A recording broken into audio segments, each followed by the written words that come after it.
Bon. Oui, Monsieur le Président, chers collègues, parlons maintenant du budget voirie.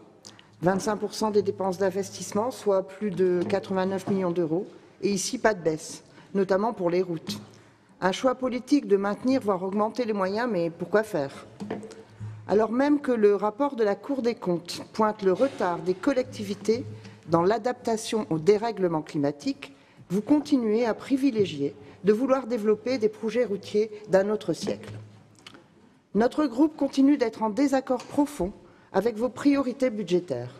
Nous proposons plutôt de réorienter les moyens prévus aux nouveaux projets routiers, à l'entretien et à la sécurisation des routes existantes, mais aussi au développement de la politique cyclable.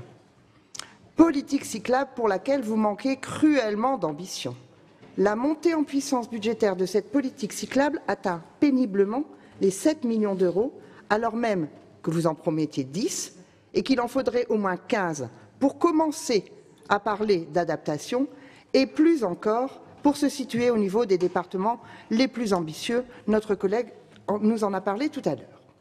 Et pourtant, votre trajectoire voirie 2023-2028, appelée en octobre dernier, je cite, à accélérer le développement des mobilités alternatives au mode routier.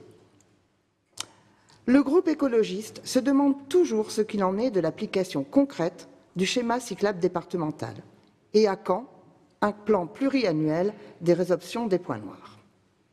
Revenons au projet routier.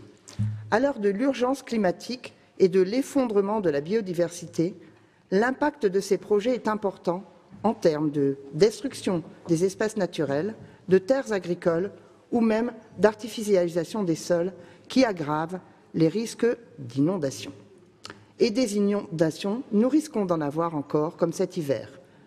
Alors, qu'attendez-vous pour privilégier la prévention et penser à l'adaptation?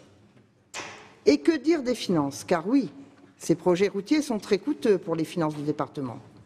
Nous nous demandons s'ils ne viennent pas gréver les investissements nécessaires à l'entretien et à la sécurisation des routes existantes, comme à Renescure, où certains aménagements prévus, tels que l'installation de radars intelligents, se font toujours attendre.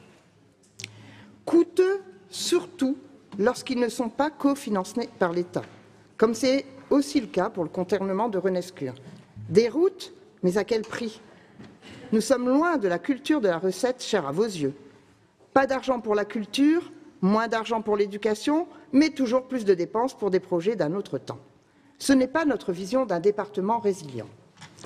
Et pour finir, des projets routiers qui sont même critiqués par l'autorité environnementale, tels que le contournement de Maubeuge, dont l'avis de février dernier pointe des imprécisions et des manques sur les nuisances du projet et des mesures d'évitement, de réduction et de compensation insuffisantes. Pour ne pas retarder le projet, une délibération de la commission permanente de demain prévoit même de séparer l'enquête publique utilité publique de celle sur l'autorisation environnementale. Il est d'autant plus inquiétant de voir que la raison principale de cette procédure de séparation est liée aux zones humides. Que penser alors de l'information effective du public? Celle-ci sera largement biaisée et incomplète. Notre groupe attend donc des réponses du département aux recommandations de l'autorité environnementale avant le lancement de cette enquête publique. Je vous remercie.